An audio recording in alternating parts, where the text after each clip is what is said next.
What's up, YouTube? So why do some brake pads have waves cut in them, right?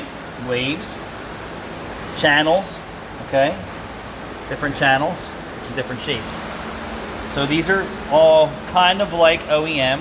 They're chamfered, okay? So what happens is when you chamfer a brake pad, it has less chances of vibrating with chamfers. So you'll notice this has it, this has it, this has it, this has it. This has a wave cut in it, right?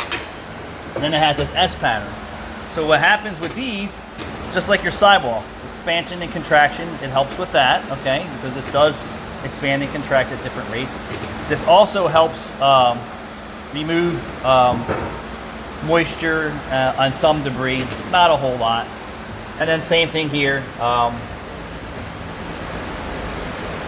You can see that this will actually provide a little bit more cooling for the brake pad, and you can see that this here will also help with it removing dirt, debris, water, moisture of that nature.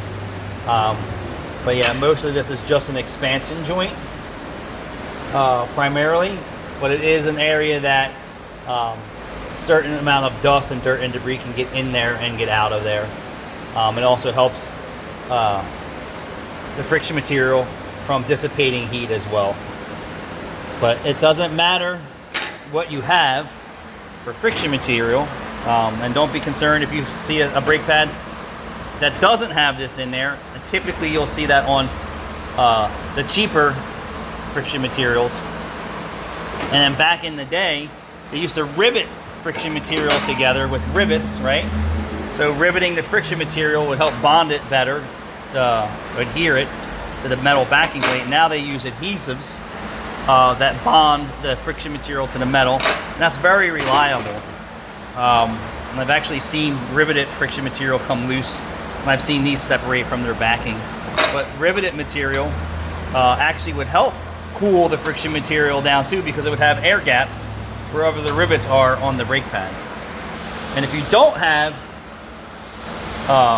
an expansion joint in your friction material, you can always add one. I mean, cross-drilled and slotted rotors started out as a solid piece of rotor with no holes in it, and then somebody said, hey, let's add some extra cooling, drill some holes in it, put some slots in it, and that's how it works.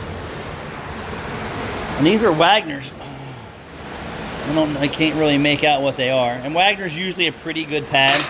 I'm sure these weren't cheap compared to what this is.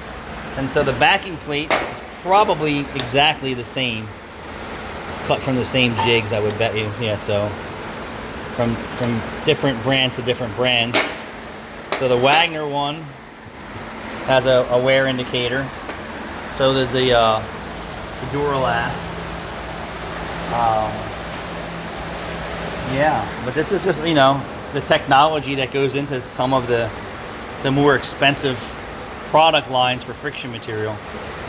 If you ever seen some rotors on dirt bikes, they have a wave in them too.